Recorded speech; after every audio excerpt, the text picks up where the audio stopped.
For the vast majority of human history, dominion belonged exclusively to those who held land, commanded armies, and extracted tribute from obedient fields and obedient bodies. The geometry of power was organic. It was measured in the calories produced by grain, the endurance of human muscle, the speed of a galloping horse, and the unpredictable graces of wind and water. Then, the machine altered the foundational terms of civilization itself. Power no longer rested chiefly on acreage, inheritance, or the edge of a bronze sword, but on energy, production, information, and the ruthless conquest of time. This is not merely the history of mechanical invention. It is the epic, often brutal political history of delegated power. To understand the magnitude of this shift, one must observe the grand chessboard of the long 18th century. Europe was approaching a profound and terrifying strategic bottleneck. Populations were rising at a pace that threatened to outstrip the carrying capacity of the land. Global commerce was widening, pulling silk from China, spices from the Indies, and sugar from the Caribbean into a fiercely competitive mercantile web. Imperial rivalry was intensifying, transforming the oceans into theaters of constant war. States demanded unprecedented revenue to fund their sprawling militaries, merchants demanded more throughput to satisfy global markets, and consumers demanded more goods. Yet, the traditional engines of society remained stubbornly, dangerously organic. Before the reign of iron and steam, the absolute ceiling of human ambition was dictated by photosynthesis and fatigue. A civilization could only extract as much wealth as its laborers could physically harvest before winter, or its artisans could shape by hand before sunset. The old order faced a fundamental, insurmountable constraint. It could expand, but only at the agonizingly slow pace of biological reproduction. It could become wealthier, but only within the inflexible rhythms imposed by land, weather, geographic distance, and the finite, easily broken endurance of the human body. The greatest empires of antiquity, from Rome to the Han Dynasty, eventually fractured against this very metabolic limit. Britain did not industrialize because its people possessed a mystical affection for tinkering, or because it produced smarter philosophers. It industrialized because several material, political, and geographic forces aligned with a precision that was historically unique. A severe timber famine threatened the island's capacity to build ships and smelt iron, forcing an aggressive pivot toward coal. And coal, unlike wind or wood, was concentrated, ancient sunlight, vast reserves of thermal energy buried conveniently near navigable waterways and centers of production. Capital, harvested from centuries of global trade, colonial extraction, and a sophisticated banking system, was aggressively seeking profitable deployment. British institutions of property, patent law, and finance rewarded private investment over monarchical hoarding. And perhaps most crucially, undisputed maritime power protected the commercial arteries that fed raw materials into the island and exported finished goods to the world. Under this intense geopolitical pressure, mechanization became not an eccentric curiosity, but a rational, urgent strategy for national supremacy. In that high-stakes setting, Thomas Newcomen's early atmospheric engine, and later James Watt's revolutionary steam engine, were far more than clever machines. They were answers to a civilizational crisis. The old regime, which the steam engine began to systematically dissolve, had endured for millennia. Agrarian rhythms had governed human perception of time. Artisanal production tied output directly to the mastery of skilled hands, passed down through generations of guilds. Markets were fragmented by the sheer friction of distance and the immense cost of moving heavy goods over dirt roads. Social hierarchies were anchored immovably in landholding and inherited aristocratic station. Wealth meant the ownership of fields, the extraction of rents, and absolute local authority. But the steam engine and the subsequent factory system introduced a form of power unlike anything agrarian civilization had ever comprehended. Stored, subterranean energy could now be converted into relentless, deafening repetition. Production could be artificially intensified far beyond the natural limits of human muscle and the setting of the sun. Therefore, society crossed a civilizational threshold of staggering consequence. For the first time since the dawn of agriculture, output could be scaled entirely independently of the biological body that had once constrained it. This single variable changed the calculus of global power forever. States that successfully mastered mechanization could move raw materials faster, arm naval fleets more reliably, clothe mass armies more cheaply, and sustain explosive population growth without descending into Malthusian starvation. The machine began its life as an economic tool, designed to pump water out of flooded coal seams, but it rapidly revealed itself as the ultimate geopolitical weapon. Before political philosophers could even invent the vocabulary to explain its meaning, admirals, central bankers, and ministers of war had already grasped its utility. Industrialization was not simply a method for making more things. It was the complete reorganization of national power. But this breathtaking new order carried a devastating contradiction, a paradox that would haunt every subsequent generation, right up to the present day. Machines promised infinite abundance. Therefore, they simultaneously threatened every livelihood built upon the mastery of scarcity. If high-quality cloth could be woven 100 times faster, and 100 times more cheaply, by a steam-powered loom tended by an unskilled child, what became of the master weaver? If output could be centralized under the strict supervision of a capitalist manager, what became of the independent artisan who once controlled his own hours, his own tools, and his own dignity? This tension was not a peripheral side effect of progress. It was the central, bloody drama of the machine age. From the Luddite uprisings in the early 19th century to the modern anxieties surrounding algorithmic automation, the exact same underlying conflict violently returns. Technology massively expands the total productive capacity of a civilization, while completely destabilizing the human arrangements that once distributed status, income, and political leverage. The coalition that drove the first wave of mechanization was broad, highly disciplined, and coldly strategic. Investors sought the exponential returns of scale. Governments sought the taxable growth and the military advantages that flowed from heavy industry. Inventors sought the prestige of the Royal Society and the practical triumphs of the patent office. Industrialists sought a disciplined, compliant labor force and predictable, mathematical output. The great breakthroughs of the era were never isolated flashes of solitary genius floating above society. James Watt's separate condenser, James Hargreaves' spinning jenny, Edmund Cartwright's power loom, the vast network of railroads, and the electric telegraph formed a tightly integrated, self-reinforcing architecture of power. Energy dramatically increased production. Production demanded faster transport. Transport widened the radius of markets. Wider markets vastly increased the financial rewards for scale. Scale required unprecedented coordination. Coordination rewarded instantaneous communication and deeper, more complex financial markets. Therefore, the machine age was never truly about one specific device. It was about the construction of a self-strengthening system that relentlessly optimized society for output. The factory stood at the absolute center of this transformation, and to view it merely as a place of business is to misread history. The factory was, above all, a political institution. It concentrated intense supervision under a single roof. It standardized human time through the unforgiving discipline of the factory whistle and the punch clock. It stripped away the mystery of craft, dissecting labor into simple, repetitive motions that made workers measurable, instantly replaceable, and entirely legible to the owners of capital. But this legibility served the interests of the expanding state just as effectively as it served the industrialist. A society organized around massive factories, urban concentration, railway timetables, precise wage records, and standardized census data was remarkably easier to tax, to regulate, to conscript into armies, and to police. Therefore, industrialization did not merely change the methods of production. It fundamentally changed the governance of human beings. A peasant in a medieval agrarian village had lived within a web of diffuse, customary obligations and the flexible cycles of the seasons. A worker in an industrial factory entered a rigid world of scheduled shifts, productivity metrics, mechanical routines, and vertical command chains. This was not merely economic modernization, it was administrative modernization. The machine did not simply multiply physical force. It imposed an iron order.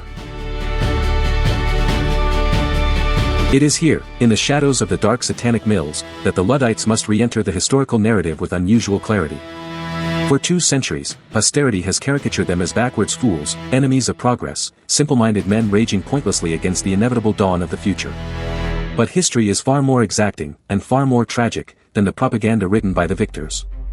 The textile workers who gathered in the dead of night to smash knitting frames in the year AD 1811, and the years of unrest that followed, were not rebelling against machinery in the abstract.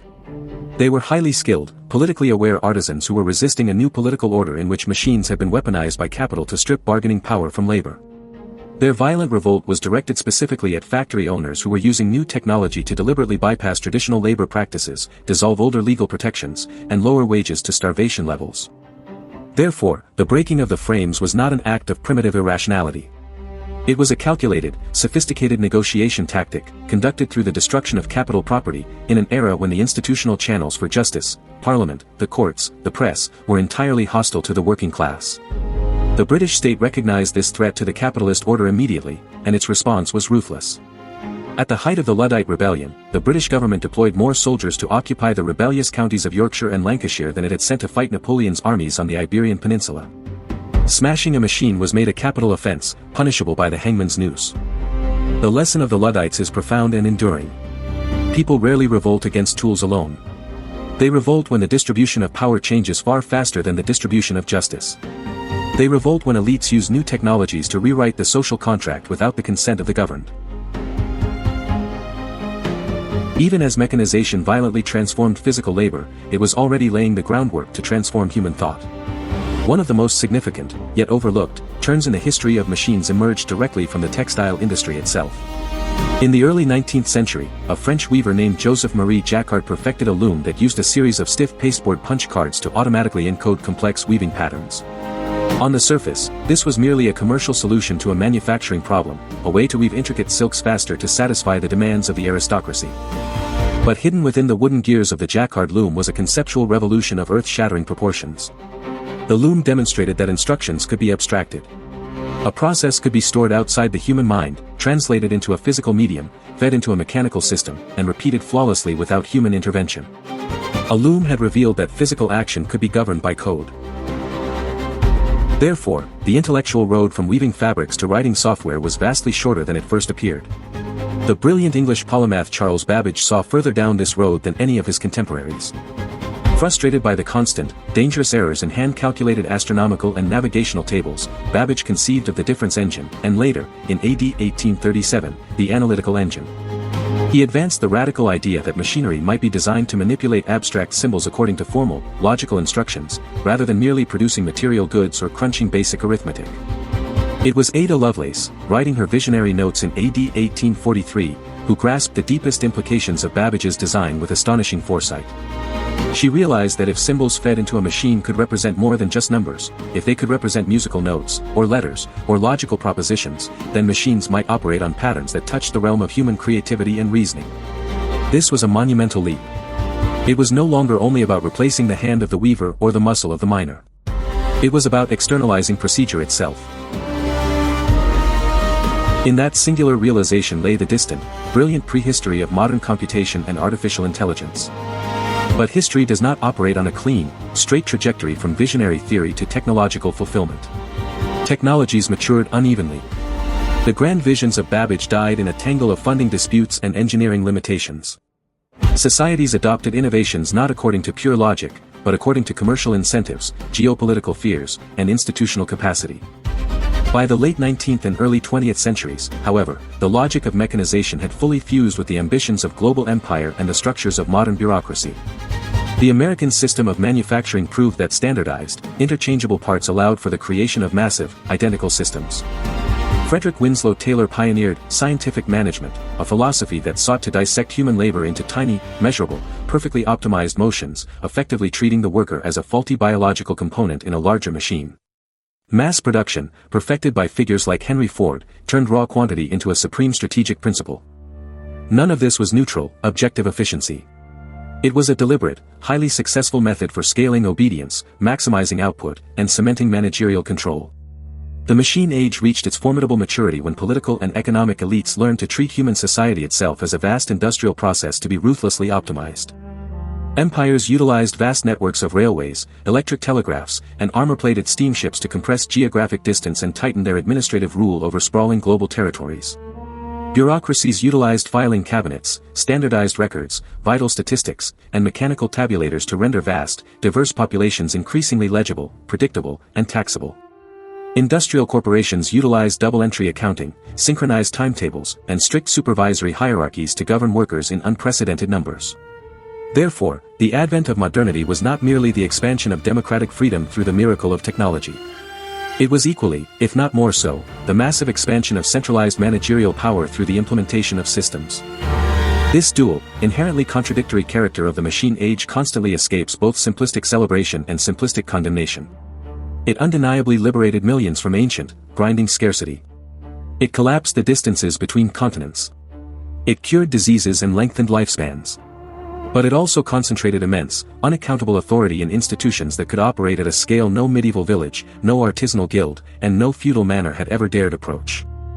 Then came the dark, inevitable revelation of industrialized total war.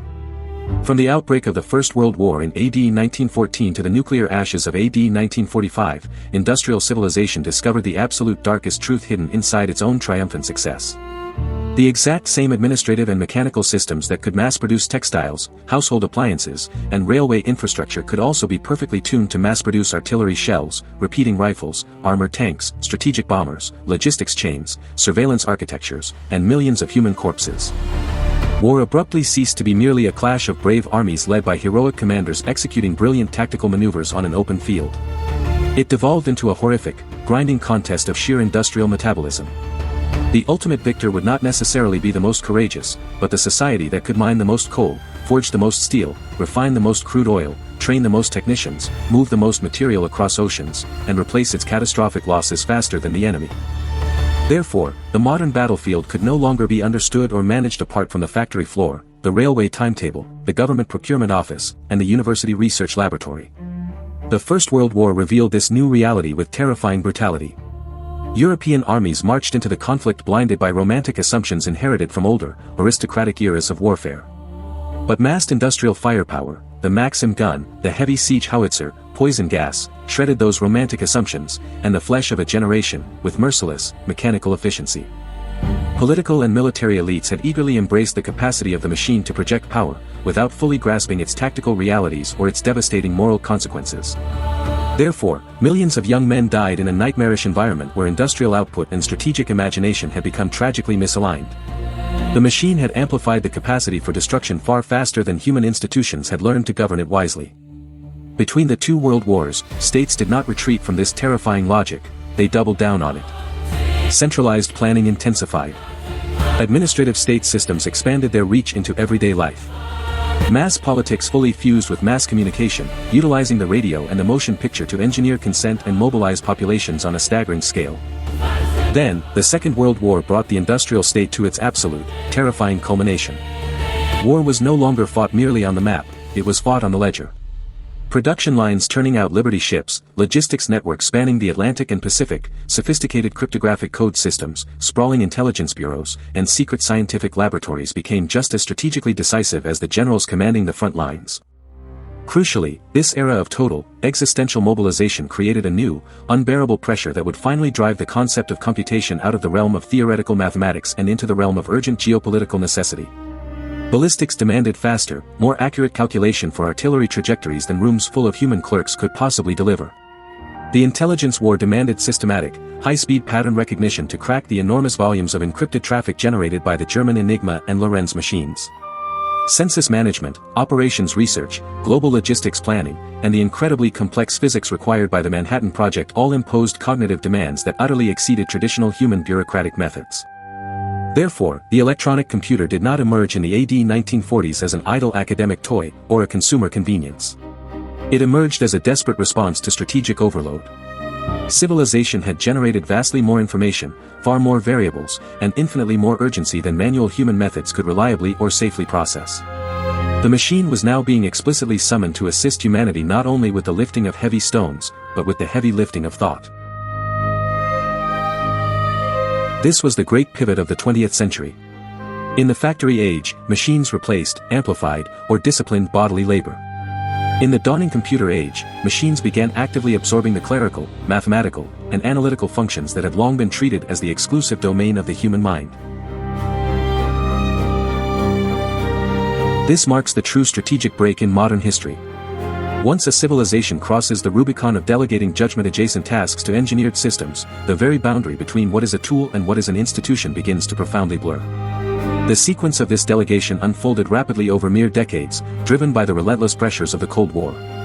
Punch card tabulation in the AD 1930s had already conclusively proven that massive populations and unimaginably large data sets could be administered mechanically.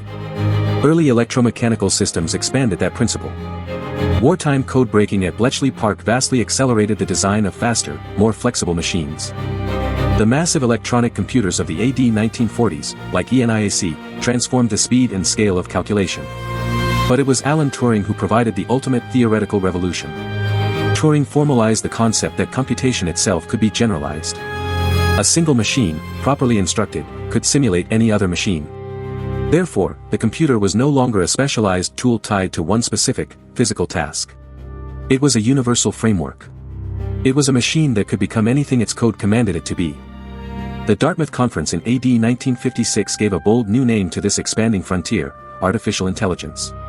But the dream itself had much older, deeper roots in the fundamental ambitions of the industrial state. Each subsequent decade widened the frontier of exactly what human society was willing to delegate to its creations. Calculation first. Then complex record-keeping. Then the control systems of aircraft and power grids. Then the optimization of supply chains. Then the pattern recognition of financial markets.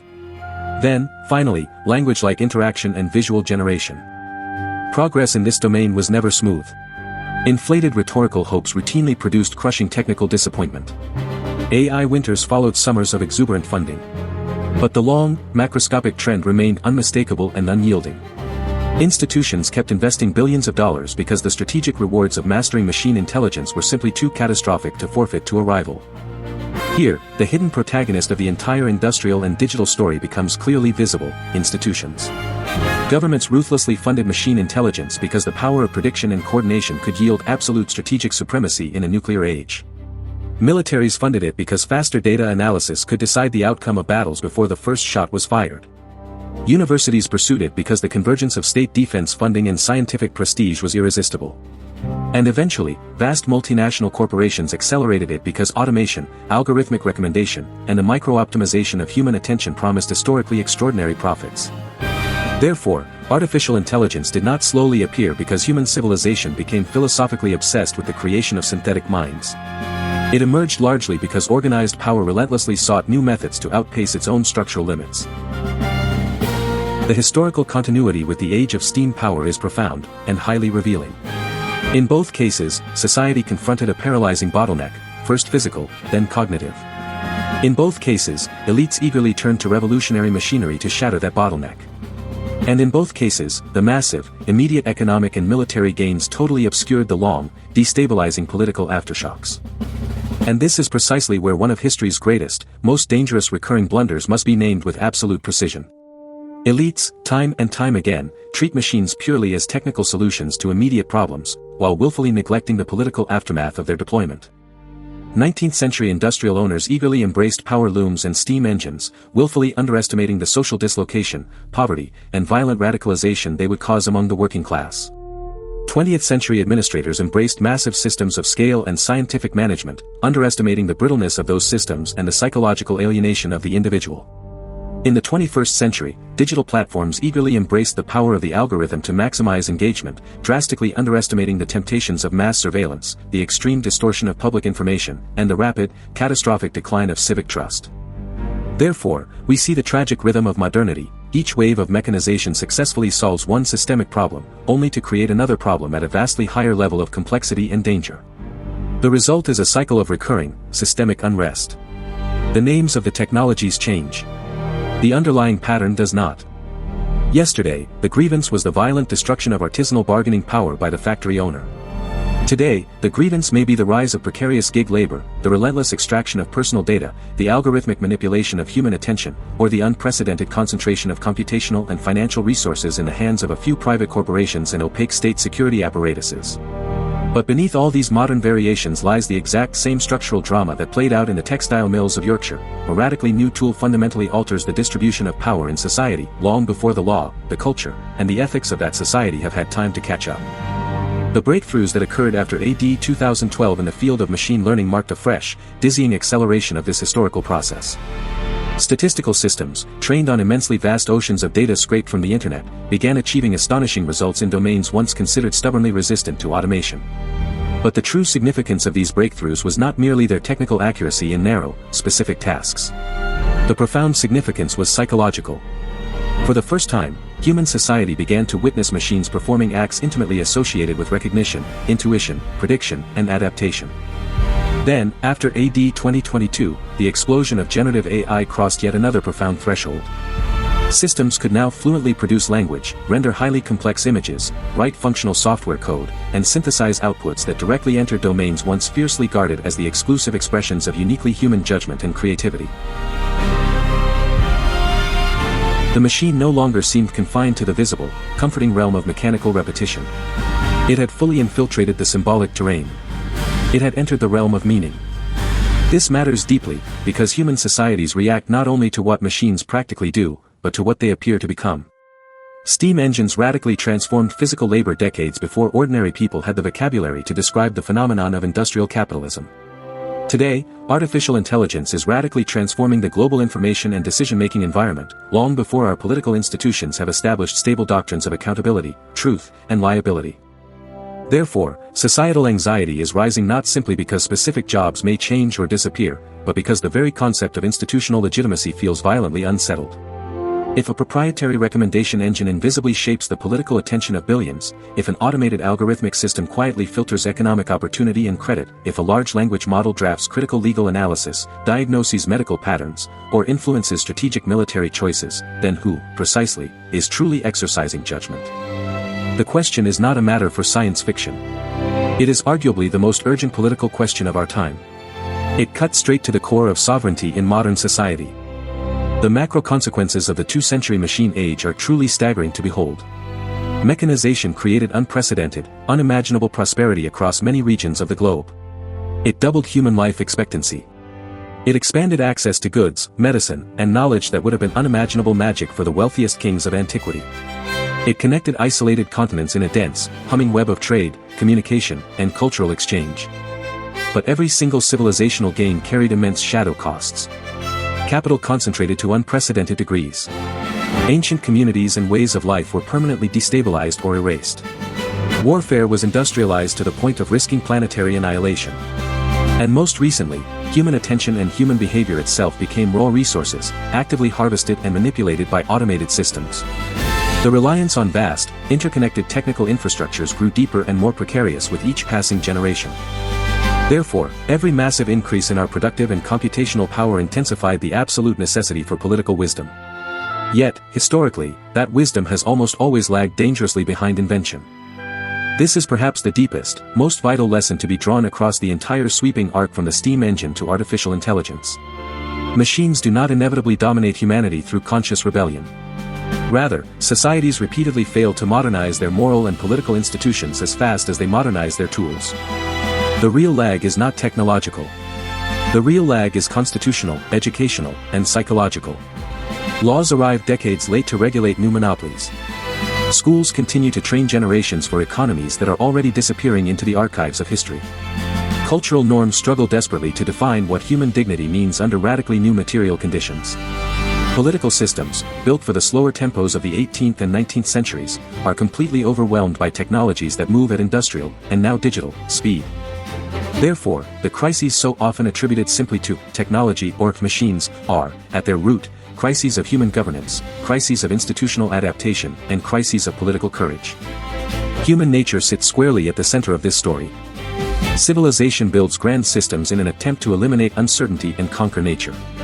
But every successful system inherently creates entirely new, complex dependencies.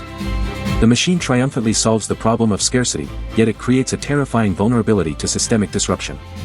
It drastically multiplies human power, yet it sharpens inequality. It continually promises final liberation from drudgery, yet it historically rewards centralization, bureaucracy, and surveillance. This is not an accident of history. It reflects a deeply ingrained, recurring trait in collective human life. The immediate, tangible gains of efficiency and power are incredibly easy to measure and highly rewarding, while the long-term, slow-moving political distortions are incredibly easy to ignore, until they become severe and violently destabilizing. Leaders, operating under immense competitive pressure, will almost always choose rapid efficiency first, and attempt institutional reform only later.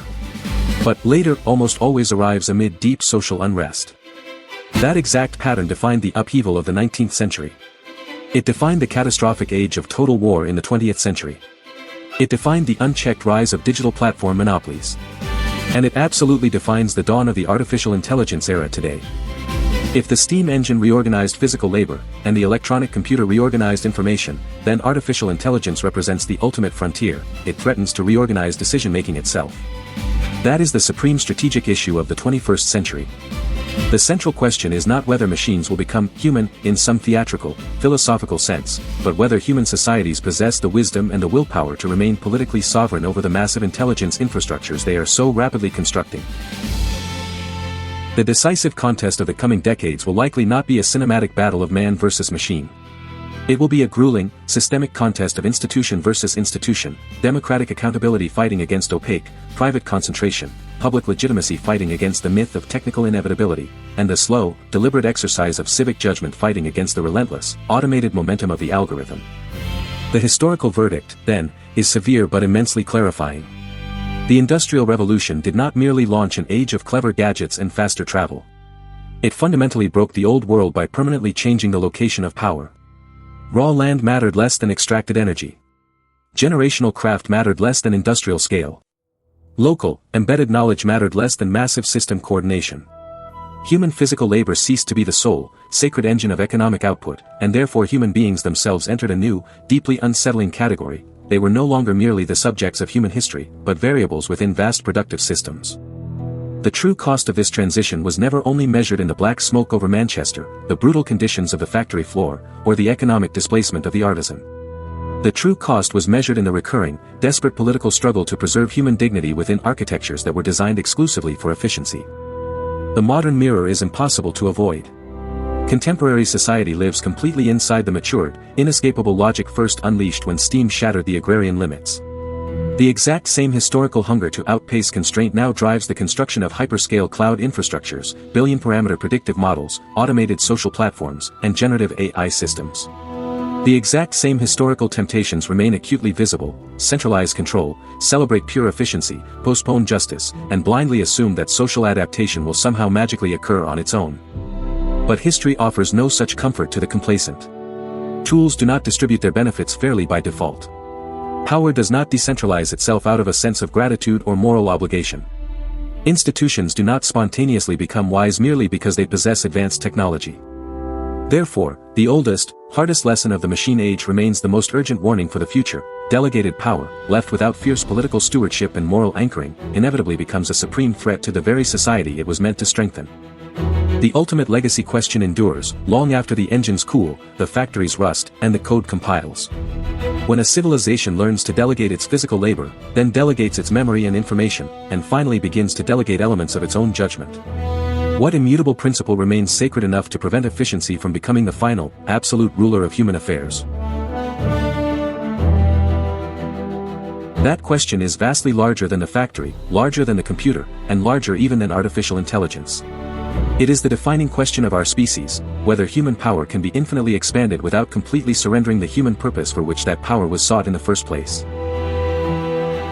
If you want to understand how the invisible architectures of the past actively control the geopolitical realities of today, you must continue investigating the history of power. Hit the subscribe button to join the archives of humanity, where we dissect the strategies and systems that built the modern world. And tell me in the comments below, at what specific point do you believe humanity loses its sovereignty to the systems it creates? Is it when we delegate our memory, or when we delegate our judgment? Choose your next exploration on the screen now, and never stop questioning the mechanisms of history.